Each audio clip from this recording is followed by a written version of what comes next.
This is a video about how I edit using Lightroom 5 and VSCO Film. I started using VSCO Film about 6 months ago, and when I first started out, I wanted to find a video about how other people use it and try and get some tips, but I couldn't really find any that fitted my editing style. So I've decided now to make a video and try and help some of you out there achieve that sort of look. So we'll get straight into it. The first thing that I usually do when I import a photo is I do the lens corrections. Now these are down the bottom here, and this accounts for any barrel distortion or vignetting that the lens will put on your picture.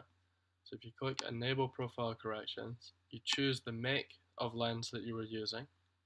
So in this case it was a Tamron lens that I was using, so I'll click Tamron, and it's automatically chosen what model it was, and it's got it right. Sometimes it doesn't get it right, so you can go into here and double check that is the lens that you were using, and you can see the effect it's had on the corners. If you keep an eye on the corners, that was without and with it. So that's a good thing to do straight away.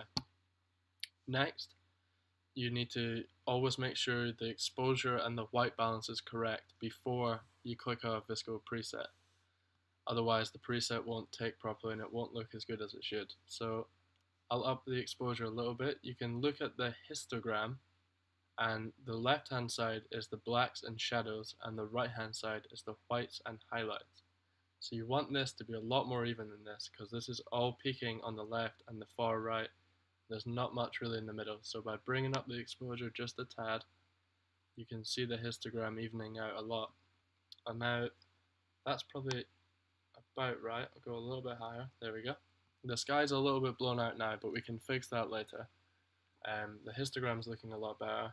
I'll maybe put the white balance up just a touch as well. I like quite warm photos, so just a couple of clicks there. By clicking on the number and moving up and down with the arrows on your keypad, you can adjust it more accurately instead of using the sliders.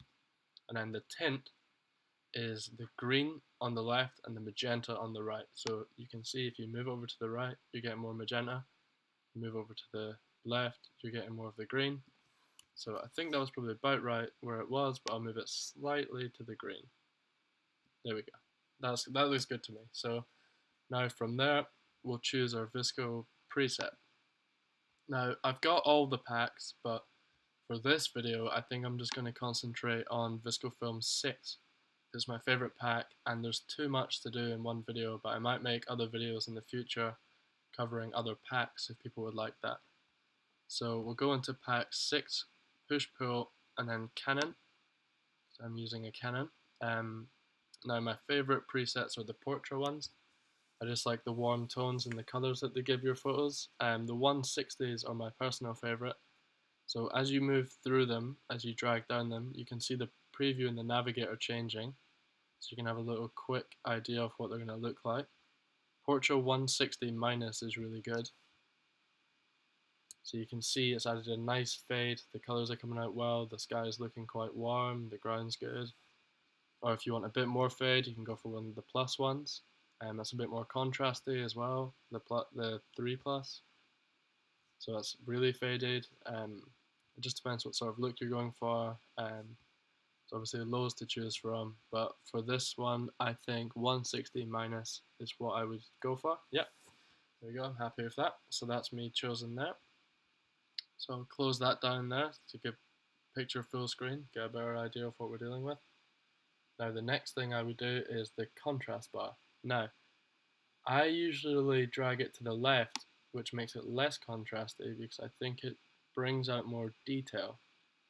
But by doing that, you can look at the histogram. As I move up, it flattens it, and as I move left, it brings it more into the middle, which is why I like moving it to the left. But it has made it quite flat, so there's not much depth anymore. So I'll try and correct that by dealing with blacks, whites, shadows, and highlights here. So I'll drop blacks to give it a bit more contrast. So that's probably about where I'd go to there. Yep. And then the sky's pretty blown out. I'll bring whites down, which will account for that. Now because I brought whites down, it's kind of crushed the ground a bit, so I'll bring shadows up. Just always trying to make it look punchy, but without overly contrasty is the look I'm going for. And now the clarity bar, if you bring it left, it takes away the clarity and it makes it look very like fuzzy and faded. I usually put it up, but make sure, I wouldn't recommend going anything above 10 because once you start going quite high, it kind of loses the film look and gets a bit too digitally. So I'd go, probably just go about +6 is all you would need, I would say. And now after that, I'd go into the tone curve. Now, this can look very daunting to begin with if you're new to Lightroom, but if you use this little tool here in the top left, you don't have to actually worry about the curve itself. You can move this tool into the areas that you want to change, and just by clicking and holding and then moving your mouse up and down, you can see that it's changing those bars for you and it's moving the curve.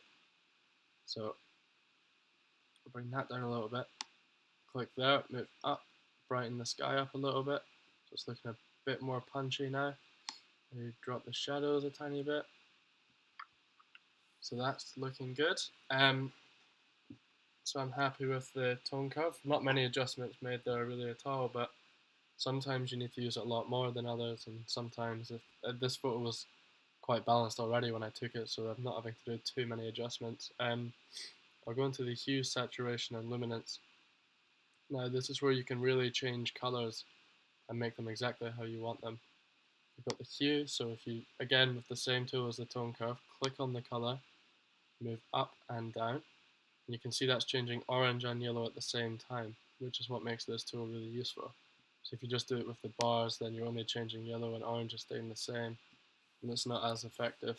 This makes it a lot quicker and easier to get the right results that you're looking for. So I'll go to that. Saturation, maybe pull the saturation down a tiny bit. And then the luminance is like the brightness of the color. So if you want the ground to be a little bit brighter, click and move up. And if you want it to be a bit darker, click and move down. There you go, that's good. So that's pretty much how I'd want the photo to look. But the last thing I'll do to it is a bit of split toning. So I think the sky is a little bit white and it's not, I'd like it to be a little bit bluer as well. So we'll go into here. You've got your highlights and your shadows. So you can click on the highlights, and you've got all these choices of colors you can put into the highlights. So you could make them green or whatever, but I'll usually go blue in the highlights. I've got one set, which is a sort of bluey aqua color. And then you've got this bar here, which is the saturation of the color. It just moves that up and down. And with the split toning, I'm very light with them. I won't go much above 15% saturation. And then because I've added blue to the sky, I'll need to add orange back to the shadows, otherwise the whole thing's looking a bit cold now. So go into the shadows, click orange, and then only 4% on this one.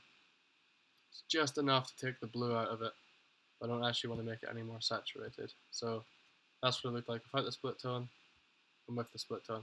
So you can see the lighthouse looks a lot better, the sky is a bit punchier.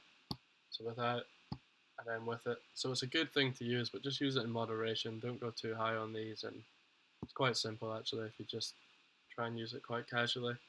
And the last thing I would probably do is just drop the overall, this is the saturation on the entire photo, just pull it down by just 5. There we go. So yeah, that's probably all I would do to this photo. If you want to see a before and after, that's what it was like before and then after. So it's just enhanced it a little bit. I just want to make the photos look enhanced, not overly edited, so that's the sort of look I'll be going for. But yeah, if you want me to cover anything else in future videos, just say, or if you have any questions, feel free to ask and I'll try and help in any way I can. Cheers!